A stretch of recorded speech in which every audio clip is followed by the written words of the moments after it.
बिहार में चुनाव है, इसलिए हर मौके पर नेताओं की सक्रियता अपेक्षित है। प्रधानमंत्री के जन्मदिन के मौके पर आज बीजेपी के कार्यकर्ताओं और नेताओं ने तरह तरह के कार्यक्रम किए। 5 साल पहले इसी तरह चुनाव से पहले प्रधानमंत्री ने बिहार के लिए 1,25,000 करोड़ के पैकेज का ऐलान किया था। क्या हुआ उसका? मनीष की ये रिपोर्ट देखिए। मैं आज बिहार के पैकेज की घोषणा यहीं से करना चाहता हूं। करो 50,000 करोड़ की ज्यादा करो,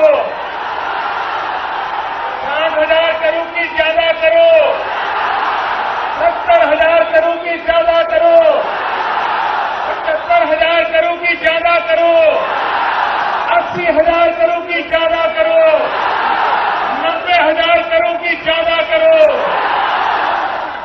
मेरे भाइयों बहनों, मैं आज वादा करता हूं, दिल्ली सरकार कान बराबर ठीक रख के सुन लीजिए।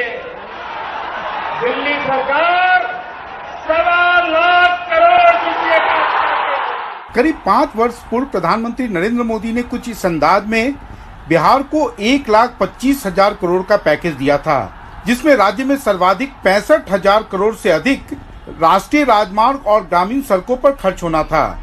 लेकिन इस पैकेज पर क्या प्रगति हुई, उसके बारे में मंत्री मानते हैं कि 5 वर्ष बाद भी कई परियोजना पर काम शुरू नहीं हो सका है। हमने उस पूरे पैकेज को 75 भाग में बांटा था, उसमें से 13 पैकेज का काम पूरा हो गया, 49 पैकेज पे काम चल रहा है और 13 पैकेज या तो टेंडर के प्रोसेस में है या डीपीआर के प्रोसेस में। इस पैकेज के अनुसार करीब 3,000 से अधिक कृषि क्षेत्र में खर्च होने थे, जिसका कोई अता पता नहीं है। इसके अलावा भागलपुर में एक केंद्रीय विश्वविद्यालय की स्थापना होनी थी।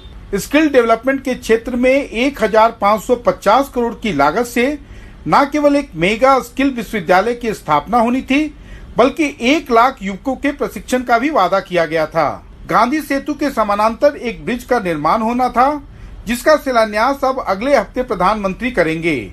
इसके अलावा बक्सर में भी एक मेगा थर्मल पावर प्रोजेक्ट का निर्माण होना था। हालांकि आजकल प्रधानमंत्री हर दूसरे दिन बिहार से संबंधित किसी न किसी परियोजना का शिलान्यास या उद्घाटन करते हैं, लेकिन उनके अपने इस घोषित पैकेज की परियोजना का क्या हुआ, उस पर कोई प्रकाश नहीं डालता।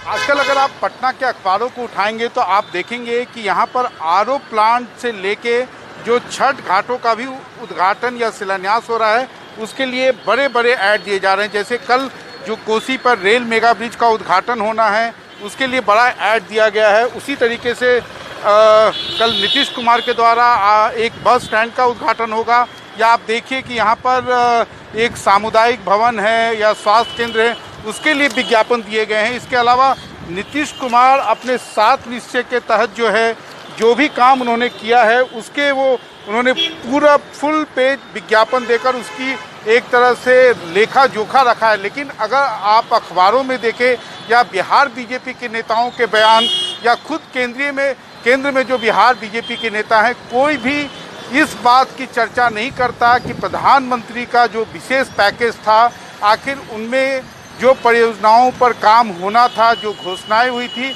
आखिर उनका क्या हुआ। जो परियोजनाएं शुरू हुई वो अब तक पूरी नहीं हो पाई हैं।